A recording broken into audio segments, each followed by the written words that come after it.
Magandang araw! May natutunan po ako na budget friendly tapos po madali lang pong gawin na i-prepare para sa mga bata. Bali, pinaghalo-halo ko lang yung harina, yung sugar, yung powder milk, tapos po yung egg. Nilagyan ko rin po ng tubig, tsaka po ng oil. Tuwing nga may gustong kainin yung mga anak ko, ginagawa ko ng paraan ito kasi nga wala naman kami masyadong pera para pambili ng mga gusto nilang kainin. Luin lang po siya ng haluyan hanggang mag-mix po lahat ng ingredients niya, tapos po isalan nyo po sa salaan para po hindi po siya magbuo-buo kapag po nilagay na sa pan.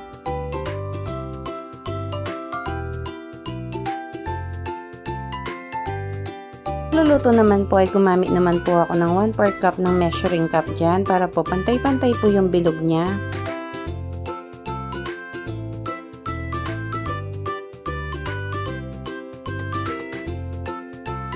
Dahil wala po kaming peanut butter tsaka po na Nutella ay gagawan ko na din po ito ng paraan. Naglagay po ako ng gatas dyan, tapos po nilagyan ko ng cocoa, ng sugar, tsaka po ng cornstarch. Pag sinalang nyo na po sa kalang ito, huwag nyo pong hintuin yung paghahalo para po hindi masunog yung sa ilalim niya. Ganyan ko lang pong ginagawa yung chocolate spread ko. Ay nyo po yan mga mami, kasi po gustong gusto po yan ng mga anak ko. Siguradong magugustuhan din po yan ng mga anak nyo. Simpleng effort nga na ginagawa ko para sa mga anak ko ay talagang hindi mo mabibili yung smile nila.